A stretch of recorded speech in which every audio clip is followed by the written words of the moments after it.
Halo, nama saya Ririn Dayat dari kelas SN 4503 Telkom University ingin menjelaskan infografis manajemen proyek. Mulai dari bagian pertama itu apa manajemen proyek TK itu sendiri. Manajemen TK adalah penerapan dari pengetahuan, keterampilan, tools, dan teknik-teknik pada aktivitas proyek dalam mencapai sasaran-sasaran proyek. Sasaran proyek itu sendiri bisa dibilang, contohnya adalah scope goals, yaitu tujuan dari proyek, time goals, yaitu berapa lama waktu yang dibutuhkan untuk selesai, dan cost goals, yaitu berapa biaya yang diperlukan.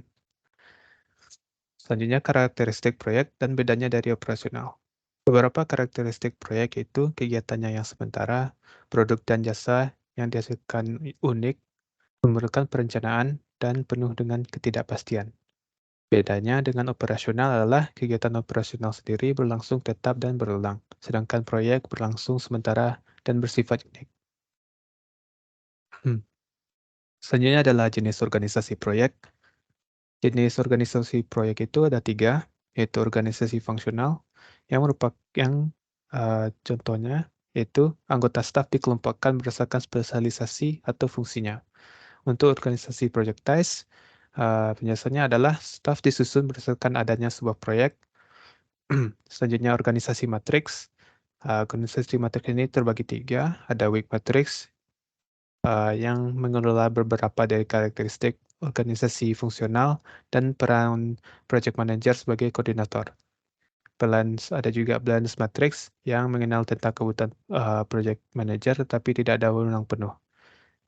Yang terakhir juga ada strong matrix yang memiliki beberapa karakteristik dari organisasi projectize dan project manager sendiri memiliki waktu tak terbatas dengan wewenang tinggi. Selanjutnya ada proses manajemen proyek. Ada 5 proses, dimulai dari proses inisiasi yang memberikan gambaran global dari suatu proyek tersebut, yang memiliki tujuan untuk menunjuk atau menetapkan manajer proyek hingga mengidentifikasi stakeholder. Outputnya akan bisa menjadi identifikasi stakeholder, contohnya. Selanjutnya juga ada proses perencanaan atau bisa dibilang project planning, yang artinya deskripsi detail dari definisi proyek yang telah dibuat pada proses inisiasi, dengan tujuan untuk mendefinisikan ruang lingkup proyek hingga menentukan dan menyetujui baseline yang akan menjadi acuan proyek. Output-nya contohnya seperti daftar risiko atau Gantt chart atau jadwal proyek. Selanjutnya ada proses eksekusi yang merupakan tindak lanjut dari proses perencanaan yang sudah didokumentasikan, yang memiliki tujuan untuk merealisasikan perencanaan proyek, dan outputnya adalah sasaran proyek tercapai. Selanjutnya proses pengontrolan atau proses controlling, yaitu mengontrol setiap langkah pelaksanaan proyek untuk menentukan apakah proyek sudah sesuai dengan apa yang ditentukan, dengan tujuan untuk memastikan pencapaian tujuan proyek tersebut sesuai yang ditentukan, dengan outputnya yaitu contohnya progress reports.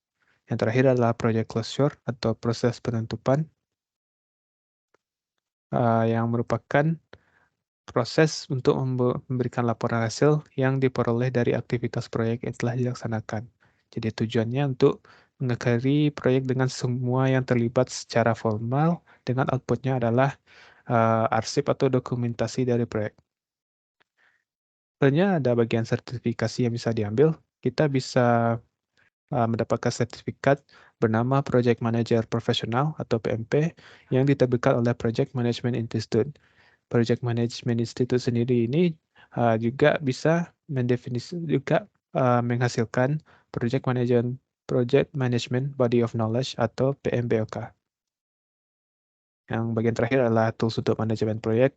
Di sini ada 3. Yang pertama adalah Gantt chart, adalah grafik yang berguna untuk merencanakan atau menjadwalkan. Selanjutnya network diagram yang memetakan aliran aktivitas antara task aktivitas yang terpisah dan secara grafis menampilkan hubungan saling bergantung antara kelompok, langkah, dan tugas yang berdapat pada proyek. Yang terakhir adalah critical path analysis atau critical path method, yaitu teknik untuk mengidentifikasi tugas yang diperlukan untuk menyelesaikan proyek dan menentukan fleksibilitas penggunaan. Sekian dari saya. Terima kasih.